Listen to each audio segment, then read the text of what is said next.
Hello everyone, my name is Michael. I'm a worship leader coming from Slovakia and currently living in Czech Republic. Today I would like to show you something about the Worship Leader app, which I suppose you know already because this is the advanced knowledge about this app. And as you might know, Worship Leader app is an app full of songs. So this is basically the database of the songs which are used for worship music.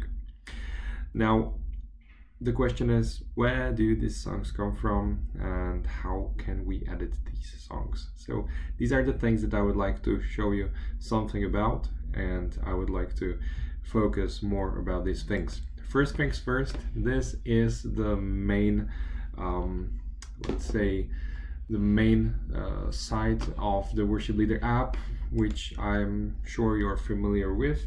So the Worship Leader app is practically a songbook full of worship songs. This is a video that I made 3 years ago showing the basics of this app, how to use it from the perspective of a user. You can go directly to the songs through the browser. You can use your Android and download an app. You can go to your iPhone, iPad and go to download this from your app store, or you can go through the extension. As you can see, I do that from my browser, which is currently the Bing. So today I will show you how to go through the advanced options of this app, and what I want to focus on is the editor mode. So basically we have the general list of songs.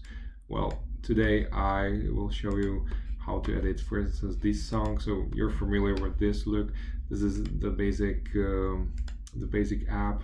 This is what you see when you open the app, and these are all the songs that you can find in this app. Whoa, it's 93,000 songs, guys. So each and every song was written and imported by somebody. So this means that somebody really took time to get this. And the point of this video is to go for every song only once and do as much as possible so that you don't have to go back and correct your songs, because from my perspective this is something that I've done a lot, and I found out that it's way easier to focus on one song and do it thoroughly and correctly than to go back to the songs and repeat your acts. So something to be looking forward to. This is the current application that we're using. This is the current songbook, and there are volunteers which or who helped with the upgrade of this amazing full app, and these guys are working on the new design, on the new features of the app.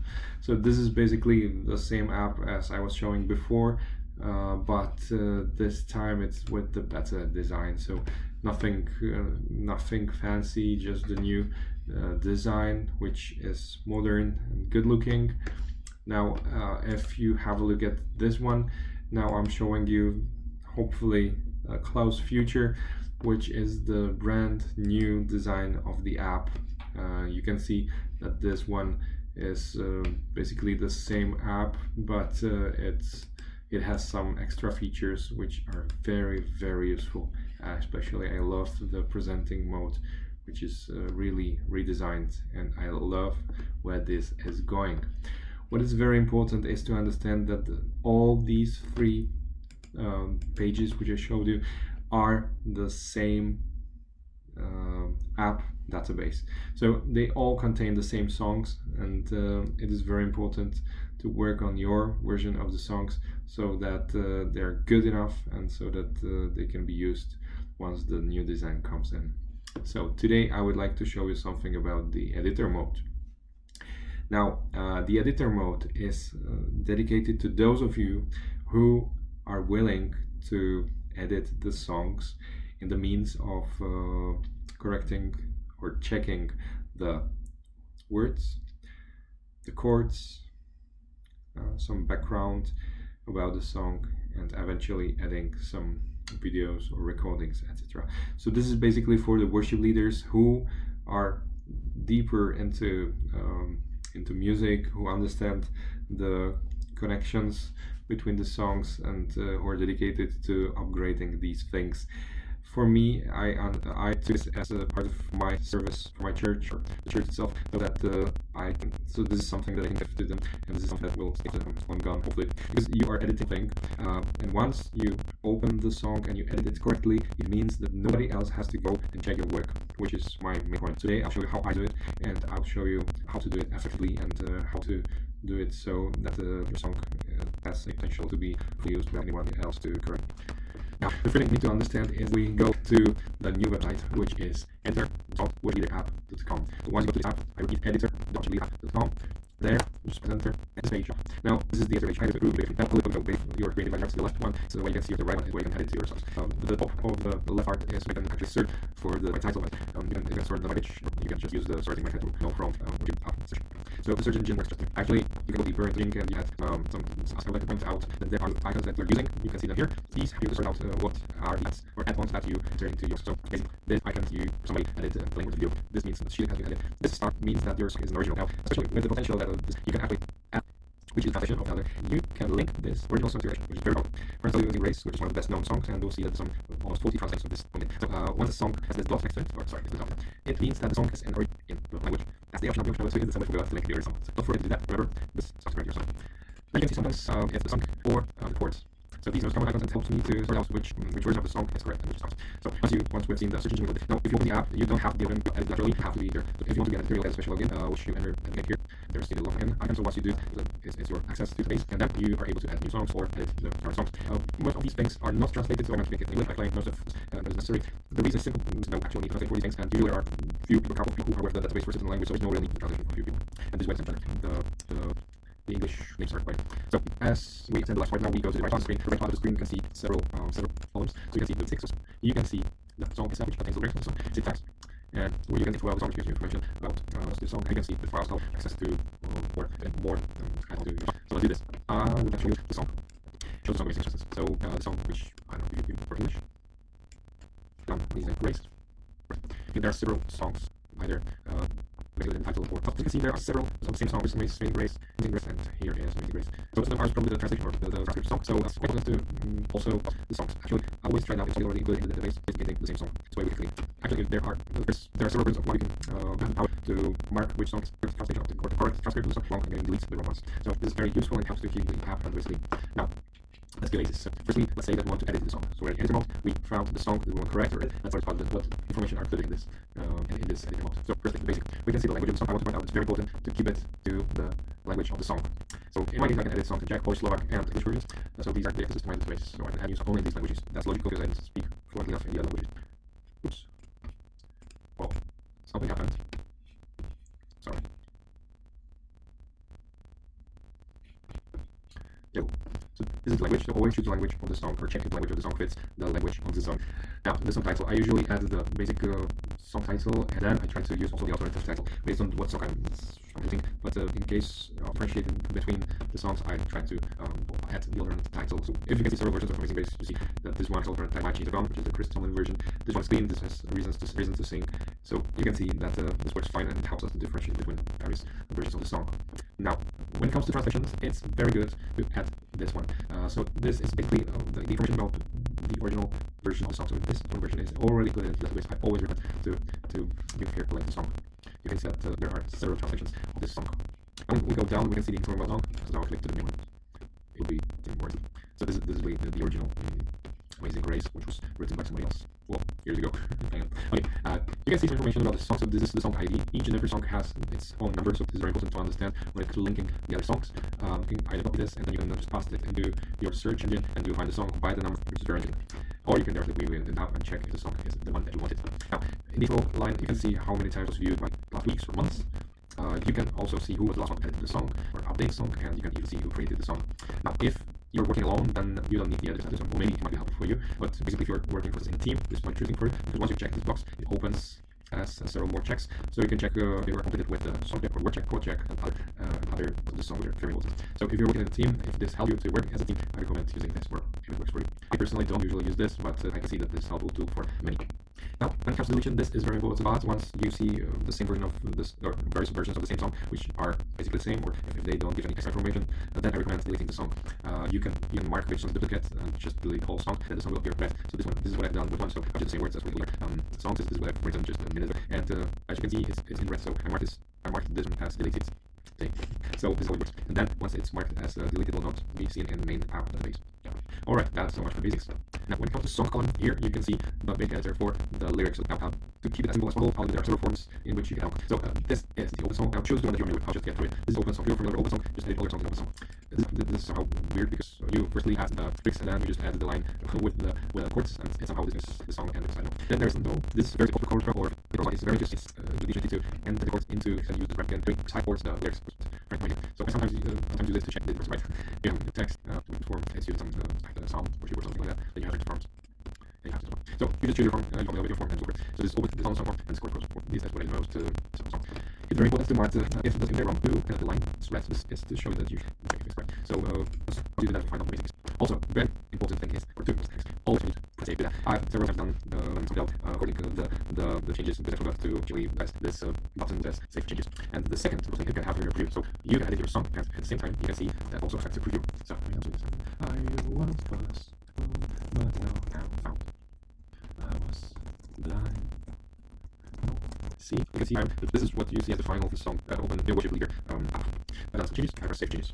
Good. Go further down. Some things which not with your current version of the Leader app, but certain things that will affect it in the code because we want the song progression to be part of the present moment. So it's very important to mark which part is your verse, which is your chorus, and this repeats because you can write down the song code, and when you go to use you see that these things actually will find which is everything and very processing. It's enough actually to write verse 1, verse 2, 3, verse 4, which can become you need to repeat it. It will just help you to write down in the progression how many times you want to do that. This was now key holding is part 2 because as you can see you can even find where this is by key. So it might be helpful some as we're trying to your set songs which are in the same key, you know. That's it. So always save changes, we go for it. Once I'm done with this, I go to tags. Now when it comes to tags, it means that you can tell or you can mark if the song is the start of the year or license or some parts of service, then if there's themes. So I can see how this can be useful, especially when the whole database has these info included. Then I can see that I'll just search the songs by this, which is frankly amazing, but I can see that not many songs actually have these information included. So I think we need to work more on that. Next part is info. You just add some information about your source. So for instance, in Select, I use my own source for our church, Select, and I actually use this to mark all my songs. So you can actually mark your songs by several sources, and that it will be seen once you open your songs in sources. It's the way actually. So if you open this, you have songbooks, and this is what you see. Yeah. So what happens is this one. It includes my search will include only these songs, tells the only songs which are marked in the sources, right? And you can of course remove it. And so this tutorial, I highly recommend adding these info. So not only you can add the info about the author of the word and music, you can also add the info about the translator or who it was arranged by or some scripture reference, which I try to always do. It helps other worship leaders because this way you can easily check the Bible and you can easily make a bridge between the song. So this thing I try to never avoid. And then I try to also add some info about the tempo. When it comes to albums, this works basically English songs, so I don't want to do that. Now the last one is dedicated to the file, so you can upload your file either by choosing the file itself. So if you have some kind of sheet music or some MP3 recordings or something like that, you can do that through this. But also, this is quite frankly amazing. You can add the link to some YouTube, to some other music source, and you can include not only the link to the music video, but you can also scrape the MP3 from it. You can also name what is the quality of it. So they're poor or professional, which is very cool. You can choose what it is, and you can give it a path. So I really love this. This is that if someone opens their song and he doesn't know it, he can just click on the recording on the YouTube and linked, and he can learn the song. So it works perfectly. Just do it. This is something I highly recommend. Right. So this works. I'll just click the new song so that you can see what you have to do once you click your song. So once you click the new song, you choose your which title and you try to add the original of the song if there's any. Right. So these are my basics. I added the song, I added the original, and then I just go to the song itself and I just copy it. I'll just say that I want to do another basics, which I have already done. Yeah, so this is the fastest. Yeah. So let's say that I want this. Right. You can use any source. That's the best part. Click Ctrl P. I go to my editor. I like the old song form. And as you can see here in the preview, the lines that are red, they're not seen in the preview. So since I work with open song already, I know that each and every open song line must start with base song space and delete the line appearing in the preview. Right. Now I want to add the chord. So in open song, you just do it by adding the song, edited the line starts with dot. Yeah, you can see here. Trying to where they haha. You see, I did a huge thing. I didn't save it. That's my thing. Now, let's go to common. Yeah. So yeah, it's not it's not difficult to do this case. So I just say, let's say that I'm very exact about the positioning of my chords, so I sometimes do undo, and I just go like this. You know, it's really easy to add the chords because it's able to do the first bracket and it helps only as the other bracket. And you can add this by simply pressing the right Alt and F, Alt and F, Alt and G. You just make it for you. Yeah. So you can see how precisely it displaces the chords, but that's what you know from the chord from. All right, that's it. These are the basics, and let me know if you have any questions. I would like to give you the answer if I know it, and I'm really looking forward to the version of the WorshipLeader because I've looked at OnSong as the better version of the songbook. However, this is free and that one is paid. But let's see where it's going. I'm really looking for this WorshipLeaderApp as the only app for worship music, and I think that it's a new version that's coming everything for the guys which improve and time using this one. So thank you guys, and thank all of you who are watching and who are going to spend some time editing the songs. I hope that it is something that can help others, WorshipLeader, other users to sing along and to praise the Lord. So thank you, and God bless you. Bye.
Hello guys, my name is Michael. I come from Slovakia and I'm a worship leader. I'm living in Czech Republic. 3 years ago, I how to use the WorshipLeaderApp and what this app is capable of. Today, we go deeper into the song editing and how this is